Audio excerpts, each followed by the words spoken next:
A paz, queridos irmãos, aqui você está falando com Heitor Vilas Boas e nós vamos estar tratando do assunto Santidade e o Chamado.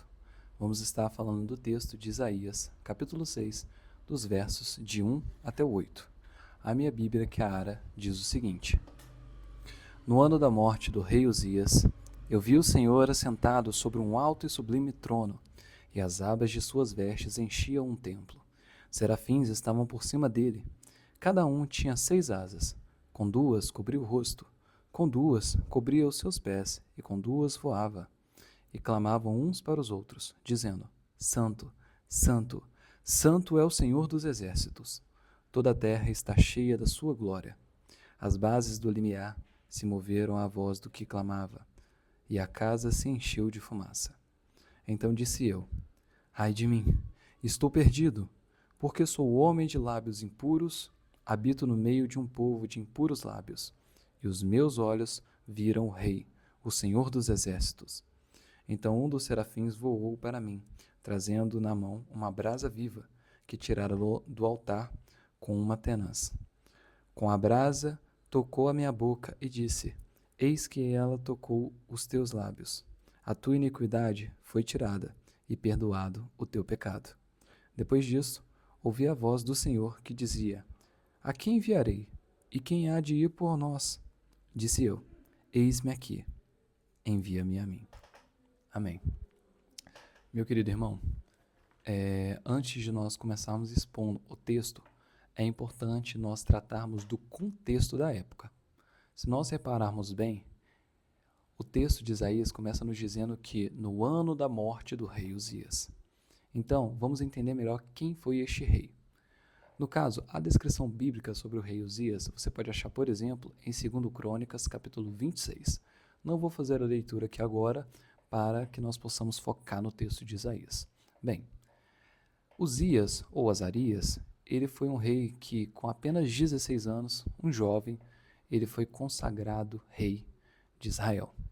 E acontece que Uzias, ele foi um rei que era reto perante Deus, ele conseguiu ser próspero e, consequentemente, sendo reto, sendo próspero para o povo, ou seja, se tinha uma batalha, ele vencia, se passava por um momento de dificuldade, de necessidade, ele conseguia trazer prosperidade para o povo.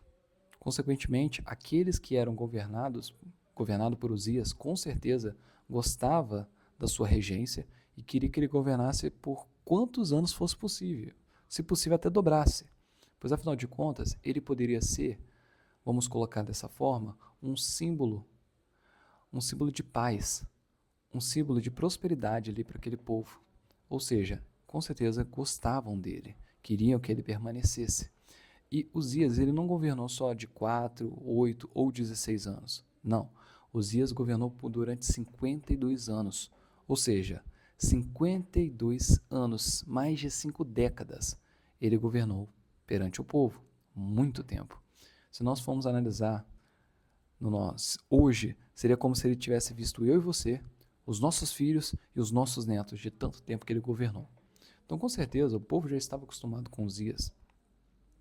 E, querendo ou não, ele era bom para o povo, pois ele era próspero e um homem reto perante Deus. Só que o que acontece? Como tudo nessa vida, tem um início e um fim. E o fim de Uzias, infelizmente, não foi obedecendo a Deus, mas sim desobedecendo, mesmo sendo advertido. Aconteceu que quando ele estava no altar, onde ele era acendido o incenso, o que acontece? Esse ato de acender o incenso no altar era exclusivo aos sacerdotes, aos descendentes de Arão. Só que, infelizmente, Uzias quis fazer isso, mesmo sendo avisado pelos sacerdotes que ali estavam. E na hora que ele faz isso, ele acaba sendo contaminado pela lepra. Deus causa isso na vida de Uzias. E, consequentemente, como nós sabemos, na época, lá no Antigo Testamento, os textos nos trazem que quando alguém estava leproso, aquela pessoa era considerada imunda, ou seja, todos deveriam se afastar daquela pessoa, ela deveria ficar isolada. E foi isso que aconteceu. No fim, desse rei que era reto, desse rei que era próspero, infelizmente ele acabou sozinho. E logo depois, acabou falecendo. Então, imaginem, antes se tinha essa pessoa que era o rei Uzias. E agora, o povo de Israel e também o profeta de Isaías não tinham mais esse rei. Consequentemente, se um grande governante se vai, todos ficam pensando o seguinte: meu Deus, quem será o próximo? Será que o próximo governante vai ser tão bom quanto Uzias? Será que o próximo governante vai fazer com que nós ganhemos as guerras? Ele vai conseguir com que a gente tenha prosperidade? Enfim, o que restou para esse povo era olhar para um trono vazio e, consequentemente, dentro da sua cabeça ficar cheio de sentimentos negativos, de ansiedade, sentimentos como, por exemplo, de instabilidade, insegurança.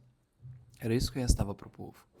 Então, nesse momento de instabilidade, de insegurança, Isaías olha para esse trono vazio, mas logo depois ele olha para cima e vê o trono que não depende de homens, que ele está ocupado e que ele sempre continuará ocupado pela mesma pessoa, que é Deus, o Santo. E assim, esse é o nosso contexto. E agora nós vamos estar falando da primeira parte, que nós vamos tratar dos versos de 1 até o 4. Vamos falar do tema A Visão do Deus Santo. O que acontece? Como eu disse para vocês, Isaías tem ali a dualidade. Ele olha para um trono vazio, que dependia de um rei humano, que morreu, e aí depois ele olha para um trono sublime, um alto e sublime trono, que está ocupado pelo Deus Santo, que nunca ficará desocupado. E ao redor desse Deus Santo nós temos os serafins, seres celestes. E Isaías nos dá uma descrição sobre eles, que eles têm 6 asas e que cada par de asas está desempenhando uma função. O primeiro par de asas ele está sendo utilizado para tampar o seu rosto, significando o quê? Senhor, Deus, nós não somos dignos de ver a tua santidade, ou seja, seres celestes demonstrando isso com suas atitudes. Logo depois, com outro par de asas, eles tampam seus pés, no sentido de Deus, o Senhor é o nosso Criador. Em reverência ao Senhor, eu tampo os meus pés, uma simples criatura diante de ti. Ou seja, uma reverência a Deus. E aí, por fim, o último par de asas é utilizado para voar, significando o quê? Serviço. Ou seja, Senhor, se o Senhor quiser que eu vá para o norte ou que eu vá para o sul, que a sua vontade seja feita.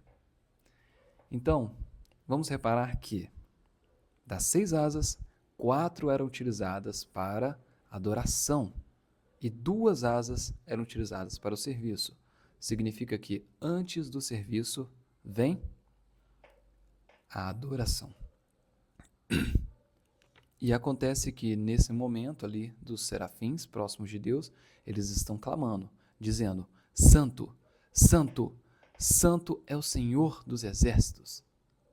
Ou seja, olha que interessante, quando eles falam da característica de Deus, que é a santidade, eles não falam isso uma vez, eles falam 3 vezes. Por quê? Porque vamos nos lembrar, o Antigo Testamento, onde está o texto de Isaías, ele é escrito originalmente no hebraico. E no hebraico não existem palavras, vamos colocar aumentativas, ou como é dito no português, superlativas. Ou seja, para enfatizar esse atributo de Deus, eles repetem 3 vezes, Santo, Santo, Santo. E se nós repararmos bem, é a única qualidade de Deus que é repetida dessa forma, de 3 vezes. E aí pode surgir alguma dúvida na sua mente, como por exemplo, então quer dizer que Deus somente é santo? Ele é mais santo do que poderoso, do que amoroso? Não é isso, gente. O que acontece? Quando os anjos fazem isso, significa que a característica da santidade de Deus é uma característica que serve de molde para todos os outros atributos de Deus. Ou seja, o amor de Deus é um amor santo, a justiça de Deus é uma justiça santa e também a ira de Deus é uma ira santa. Logo depois, nós podemos reparar que quando os serafins estão clamando, os umbrais do templo tremiam. Ou seja, enquanto eles falavam, as paredes, o chão, o teto, a janela, tudo tremia. Então pensem comigo, se uma criatura, que é o serafim, fazia isso, o templo tremer, imagina o Deus Santo e poderoso. Pensem só. E depois acontece que o templo se enche de fumaça. Isso nada mais é que algo que não é exclusivo de Isaías 6. Isso acontece, por exemplo, em Êxodo, para ser mais exato, Êxodo capítulo 40, dos versos 34 e 35, 1 Reis, capítulo 8, versos 10 e 11. Ou seja, isso não é exclusivo desse momento de Isaías.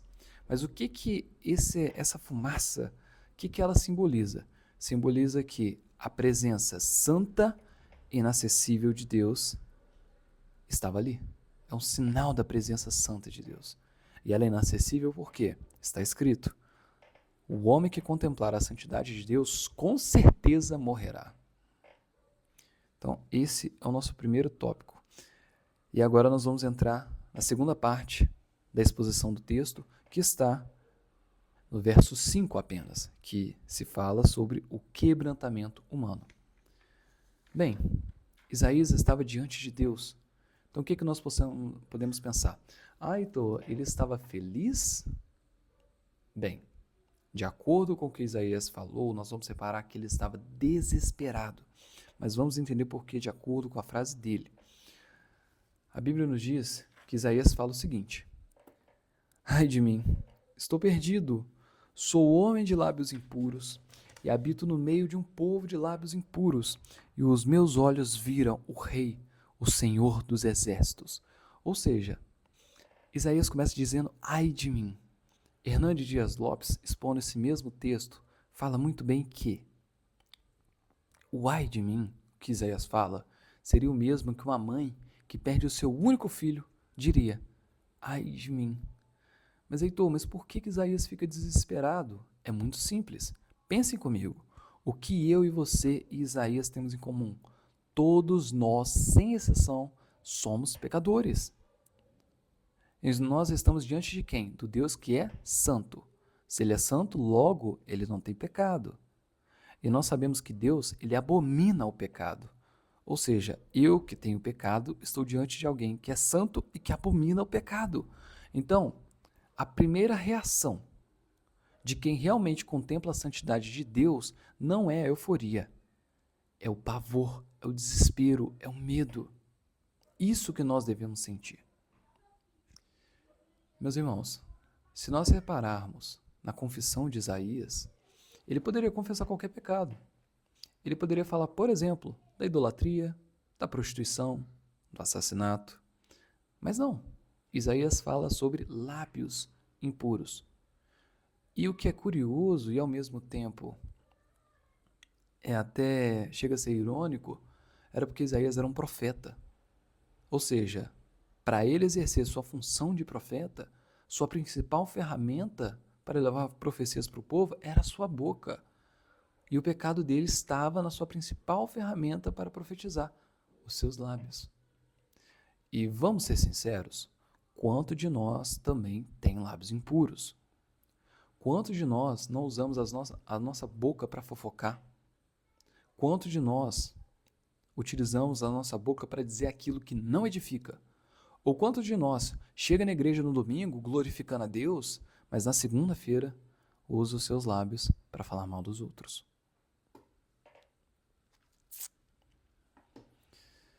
Meus irmãos, Isaías nos ensina 3 coisas com a sua confissão. Em primeiro lugar, devemos reconhecer a nossa natureza pecaminosa. Eu, você, Isaías, todos nós, todos aqueles que nasceram nessa terra e que vão morrer nessa terra até o fim de tudo, todos nós somos pecadores, temos uma natureza pecaminosa. Independente da idade, independente de qualquer coisa, nós somos pecadores. Ou seja, em primeiro lugar, Isaías nos ensina a reconhecer a nossa natureza pecaminosa. Segunda coisa que Isaías nos ensina é que nenhum de nós é justo, independente da sua religiosidade, quantos anos de crente você tem, quantos anos de idade você tenha, se você é mestre, doutor, PhD, se você é presbítero, diácono, presidente da Convenção Mundial, não interessa, nenhum de nós é justo, nenhum. E terceira coisa que Isaías nos diz é que diante da santidade de Deus não há espaço para o orgulho, apenas para a humildade e o arrependimento. Não queira se engrandecer diante de Deus. Não, Deus, porque eu já converti X almas, porque eu prego há tantos anos, porque eu louvo, porque eu faço, porque eu... Não, gente, pelo amor de Deus. Não há espaço para isso diante de Deus. Apenas da humildade e o arrependimento. E um ponto muito importante sobre a confissão de Isaías é que o ai de mim, ou seja, o arrependimento, ele vem antes do eis-me aqui. Ele vem antes do serviço. E agora nós vamos entrar na terceira e última parte do texto, que seria a graça purificadora e o chamado, que está nos versos de número 6 até o 8. Vamos lá, o que acontece? Isaías está desesperado. Nós já falamos sobre isso, sobre o verso 5. Mas Deus fica ali assistindo o desespero de Isaías? Não. O mesmo altar que revela a santidade de Deus é o altar que revela a doce graça. O que acontece? Um serafim vai até o altar, pega uma brasa viva e passa nos lábios de Isaías. E diz o seguinte para ele: a tua iniquidade foi tirada e o teu pecado purificado. Ou seja, meus irmãos, reparem bem, sempre que você lê a Bíblia, independente se é no Antigo, se é no Novo Testamento, não importa. A Bíblia sempre vai estar tendo um reflexo de Cristo Jesus, um reflexo da cruz. Então sempre repare bem nisso. E nessa parte é exatamente isso que acontece. É um reflexo de Cristo Jesus. Como assim, Heitor? Vamos lá, preste atenção. Bom, o altar, ele aponta para o sacrifício. A brasa viva, ela aponta para o juízo. Isaías, ele foi salvo pelo fogo. Eu e você somos salvos pelo sangue de Cristo Jesus. Em seguida, Deus faz a seguinte pergunta: a quem enviarei? E quem há de ir por nós? E o profeta responde: eis-me aqui, envia-me a mim. Imagina, meus irmãos, que alívio que Isaías deve ter tido após ter sido purificado. Com certeza o alívio que você que já se arrependeu sentiu, ou você que irá se arrepender vai sentir. E percebam a sutil ordem dos fatos. A sutil ordem. Primeiro, ele se arrepende. Depois, ele é purificado. E então, ele vai servir. Ele diz: eis-me aqui. Meus irmãos, percebam a ordem e as consequências. Quando você tenta servir, e eu digo tentar servir porque quando você serve sem essas características, esses passos claros que eu falei, isso não é serviço para Deus, ok? Então, quando você tenta servir sem o arrependimento, isso é arrogância. Quando você tenta servir sem a purificação, isso é hipocrisia. Somente depois de ser purificado, Isaías disse: eis-me aqui. Então, meus irmãos, nós demos o contexto, expomos o texto, e agora nós vamos falar. Eu vou te dar algumas aplicações, ou seja, Heitor, sobre esse texto que nós lemos, o que eu posso pegar e aplicar na minha vida? Vamos lá, eu vou te dar 3 aplicações. Me acompanhe. Primeira delas: servir a Deus não é profissionalismo, tá bom? Servir a Deus não tem a ver com performance. Para exemplificar melhor, eu vou contar uma história de Asaf Borba. Uma vez em um podcast, ele estava sendo questionado, salvo engano, sobre membros que ele não convidaria para fazer parte do grupo de louvor. E Asaf comenta que uma vez ele estava numa igreja fora do Brasil. E lá nessa igreja, ele estava conversando com um rapaz que tocava o órgão. E ele está ali falando na igreja, obviamente falando sobre coisas de Deus, da Bíblia, enfim. A conversa termina e aí um membro daquela igreja foi conversar com Asaf, advertindo ele para que ele não falasse nada de Deus, nada de Bíblia, nada de Jesus com aquele homem. E Asaf fica sem entender nada, porque o homem estava ali, tocando na igreja, servindo. E por que ele não poderia falar nada de Deus para aquele homem? E aí aquele membro explica: Asaf, você não pode falar nada com ele, por quê? Ele não é crente, ele é um funcionário da igreja. Ou seja, ele vem, toca e vai embora. Ele inclusive pediu para que a gente não fale nada de Deus, Jesus, nada com ele. E depois dessa conversa, o Asaf realmente percebeu que o rapaz chegava, tocava ali as músicas iniciais, saía, ficava na porta da igreja fumando, depois ele voltava, tocava a música final e ia embora sem falar com ninguém. Ou seja, 100% profissional. Só que o que eu quero dizer, meu irmão, é que Deus, agora finalizando a história do Asaf, voltando na aplicação, Deus, ele não assina a sua carteira, não paga fundo de garantia, INSS, 13º ou férias, tá bom? Deus não tem funcionários. Deus tem filhos. Eu não estou aqui questionando a qualidade desse rapaz enquanto músico. Provavelmente, se ele trabalhava nisso, é porque ele era muito bom naquilo. Provavelmente tinham irmãos até que se emocionavam ao ouvir ele tocar, né, o órgão. Só que o que acontece? Para que um serviço suba como adoração a Deus, precisa vir de um coração purificado. Por isso que servir a Deus não é profissionalismo e não tem a ver com performance. Precisa vir de um coração purificado. Senão, não sobe como adoração. E a pergunta que eu te faço em relação a esse ponto é: nós estamos servindo para impressionar homens ou para adorar o Deus Santo? Por qual motivo você está servindo? Segunda aplicação: santidade é um caminho de passos claros. Gosto muito de frisar esse claro, por quê, gente? Porque muitas vezes a gente tem a mania do mistério, que é a seguinte: a Bíblia, meu irmão, é um mistério. Essa pregação aqui agora é um mistério. Deus é um Deus de mistério, tudo é mistério. A minha fé em Deus é um mistério. A resposta é que não, gente. Não. Nossa fé deve ser uma fé racional. A Bíblia não tem mistérios. Deus não é um Deus de mistérios.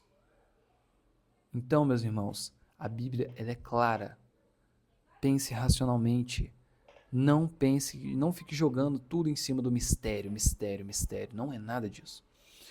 Então, beleza, Heitor, se você está falando que não é de mistérios, então me explique. Como é que eu tenho o passo claro da santidade? Vamos lá, tem sim. Vamos nos lembrar do texto de Isaías. Em primeiro lugar, o arrependimento. Esse é o seu primeiro passo. Ou seja, reconheça a sua natureza pecaminosa, reconheça o seu pecado.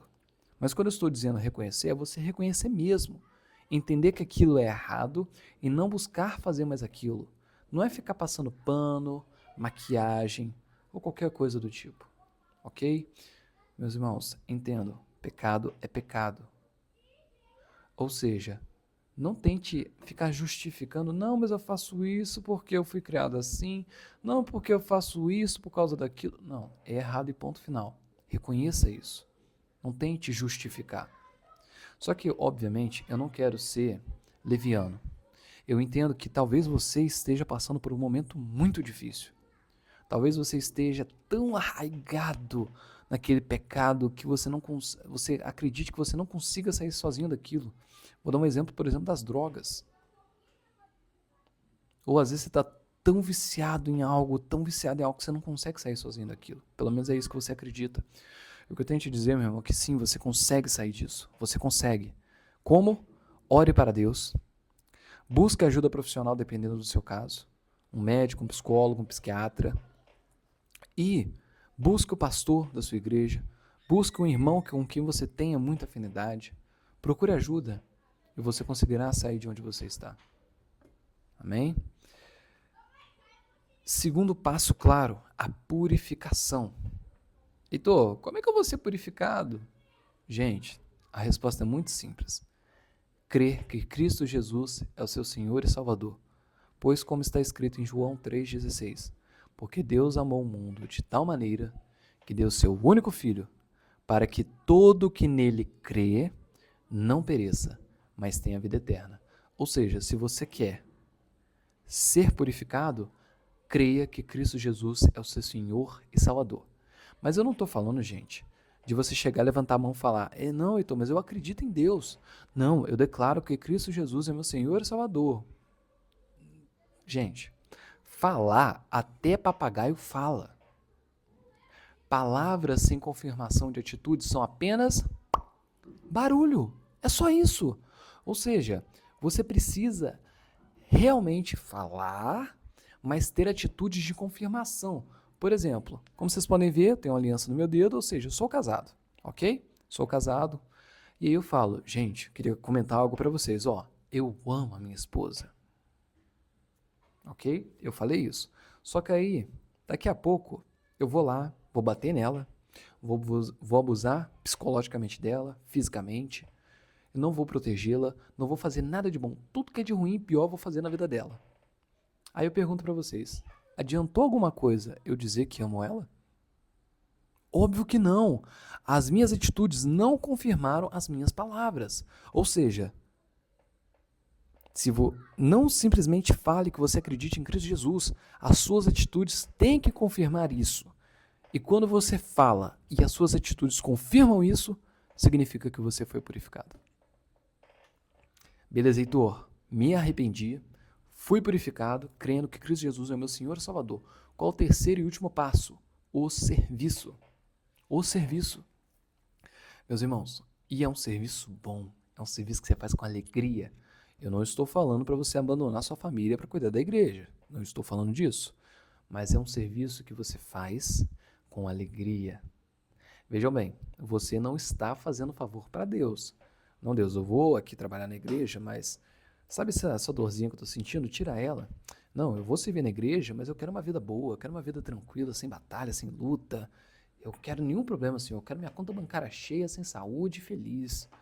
Não, tá bom? Deus não te deve nada. E ore muito para Ele não te dar aquilo que você merece. Pois, como diz Augusto Nicodemos, se Deus te der aquilo que você merece, um buraco vai abrir no chão e você vai passar direto. Então, graças a Deus, você não recebe, nem eu nem você recebemos aquilo que nós merecemos. Ok? Então, você não está fazendo nenhum favor para Deus. Nenhum. Deus não te deve nada. Nós servimos porque nós fomos transformados. E porque nós fomos transformados, nós servimos. Ou seja, eu não cuido da minha esposa porque eu espero receber algo dela. Eu cuido dela porque eu amo ela. A mesma coisa, você não serve a Deus porque você espera ganhar algo em troca. Não, você serve porque você foi transformado, você foi purificado. E aqui eu gostaria de deixar duas reflexões. A primeira reflexão é para você que é líder na igreja, seja o pastor, líder de algum ministério, não importa. Você que é líder, não chame alguém só pela sua habilidade, tá bom? Primeira característica que você tem que observar antes de chamar alguém para servir na igreja. Essa pessoa que eu vou convidar, ela tem uma vida com Deus? Primeiro lugar, gente. Primeiro, se ela tiver, beleza. Porque muitas vezes a pessoa vai na igreja, vai num domingo, no outro domingo ela já está pregando, já está cantando. Peraí, você não conhece ela. Às vezes você nem sabe o nome dela direito. Calma. Primeiro, líder, olhe se aquela pessoa tem uma vida com Deus. E se ela tiver uma vida com Deus e a habilidade que o ministério que você lidera necessita, amém, vai ser uma bênção. Vai ser uma adoração que sobe para Deus, como nós conversamos anteriormente. E agora eu tenho uma aplicação para você que está servindo na igreja. Você que está servindo, se faça a seguinte pergunta agora. Sou realmente quebrantado ou apenas estou repetindo erros sem arrependimento? Repito, sou realmente quebrantado ou estou apenas repetindo erros sem nenhum arrependimento? E agora, terceira e última aplicação. A santidade exige movimento. Agora eu gostaria de falar para aqueles irmãos que são brincadeiras à parte, tá, gente? Não leve para o coração. Que são os famosos crentes esquenta-banco. Ou seja, a pessoa vive sentada. Ela já se arrependeu, que é o primeiro passo. Ela já foi purificada, só que ela não serve. Eu não estou falando de servir no sentido de prestar. Eu estou falando de servir no sentido de trabalhar na obra de Deus.